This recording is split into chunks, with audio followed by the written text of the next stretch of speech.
Welcome, welcome. So what makes Autumn Leaves unique?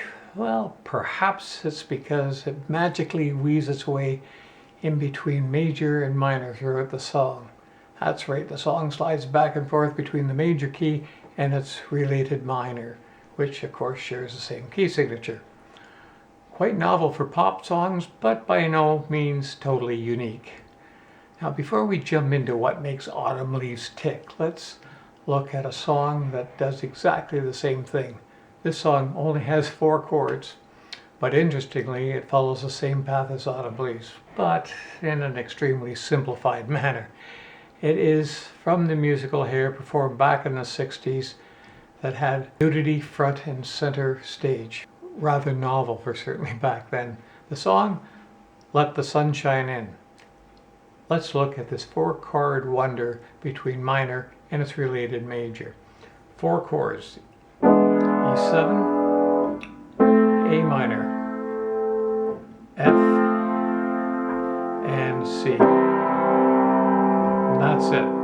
Goes in a 6-bar sentence loop and just keeps going around and around and around. The first 4 bars are definitely in minor. Let's listen. 1, 2, 3, 4. 1, 2, 3, 4. 1, 2, 3, 4. 1, 2, 3, 4. Last 2 bars, 5 and 6, definitely major. 1, 2, 3, 4. 1, 2, 3, 4. There's your plagal cadence.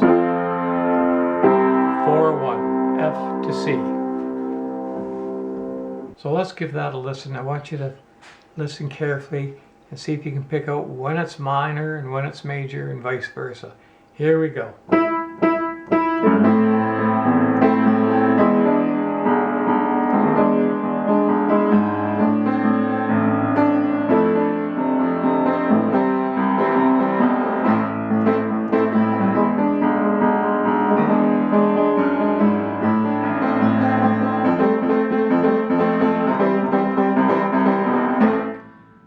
I think you get the idea. I hope you could hear the major and the minor weaving back and forth. And now, as promised, Autumn Leaves. All right, let's look at the music. We can see here that we're in 1 sharp. So this tells me we're probably in the key of G. But then 1 sharp also represents the key of E minor. So which key are we in? Well, it would appear that we're probably in the key of G, because I can see here we have a 2 chord, the A minor 7, going to the 5 chord of G, the D7, and onto the 1 chord. So I suppose we're in the key of G. Yeah, and then it continues to the C chord, which is of course the 4 chord. So this is all looking very major to me.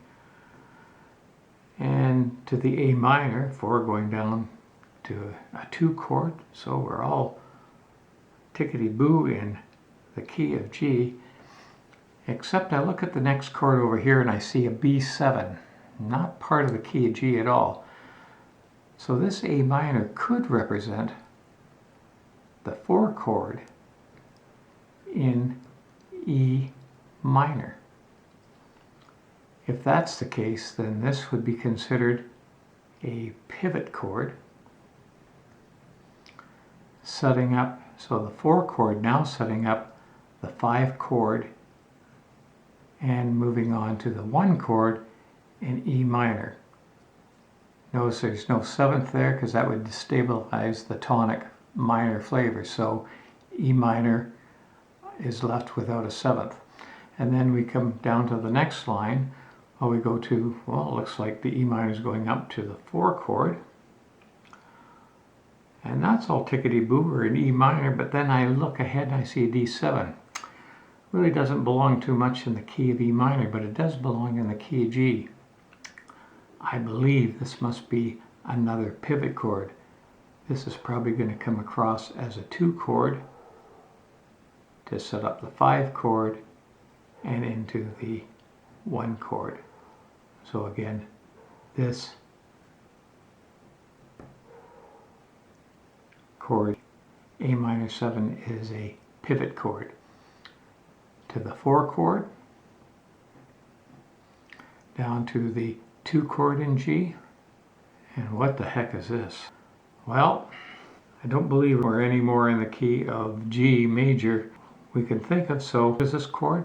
Also 2 chord in G, but it is also, as we found out up here, the 4 chord in E minor, going to the 5 chord, except it's going to be split between a 2 and a 5. This is the 2 chord in E minor, setting up the 5 chord, and lo and behold, moving strongly into the key of E minor with a 1, going to the 4 chord, reinforcing that minor flavor, and back to the minor triad, strictly in E minor. Let's listen to it so far. Okay, well, let's listen to the first couple of verses. I won't be doing any fancy leaf falling or anything like that. I want you to be able to hear the harmony moving, so I'll keep it more or less on the simplified terms. Starts off with our lead-in. There's my subdominant chord, the A minor, to the dominant D7, strongly into the 1 chord major.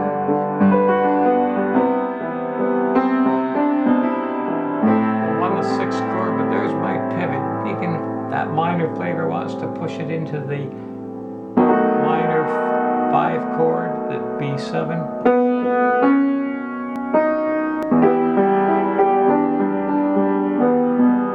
And around again. There's my subdominant chord, the A minor, to the dominant D7.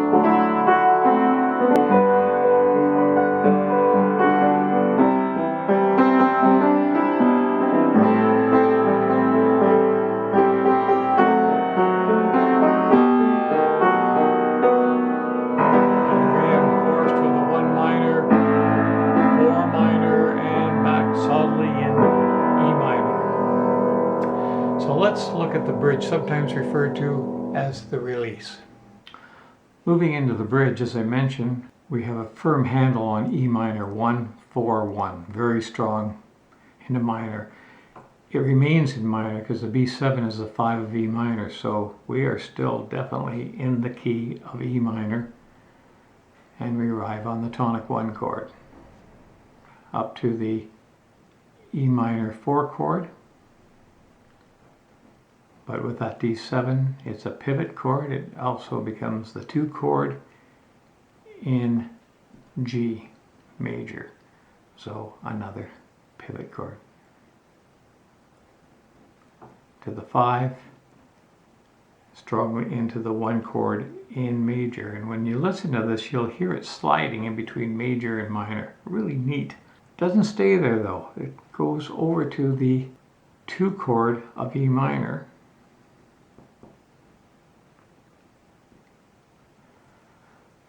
So this must also be a pivot chord. Well, the G in the key of E minor is a 3 chord, so there's our pivot chord. 3 in E minor. Not surprisingly, it sets up the 2, sets up the 5 chord, and back strongly onto the tonic 1 chord in E minor. Reinforcing the key of E minor, goes to the 4, to the 5, and right back solidly on the E minor chord. So all this section is very much minor. And then it turns around and goes up and repeats for the last verse. So the whole song is shifting between major and minor. Let's listen to it and see what it sounds like.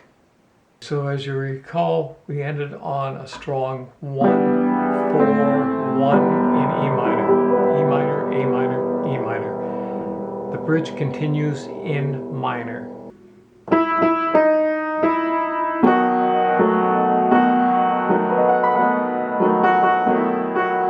Back to 1.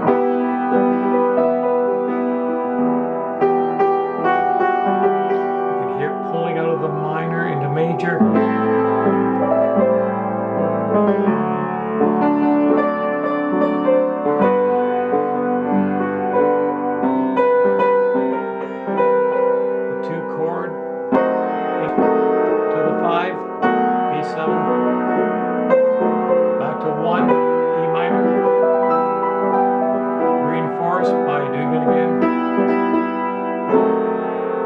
to the 5.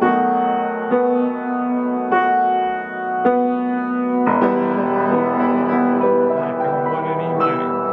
I'll take it into the last verse and end it, maybe using a little variation on the melody.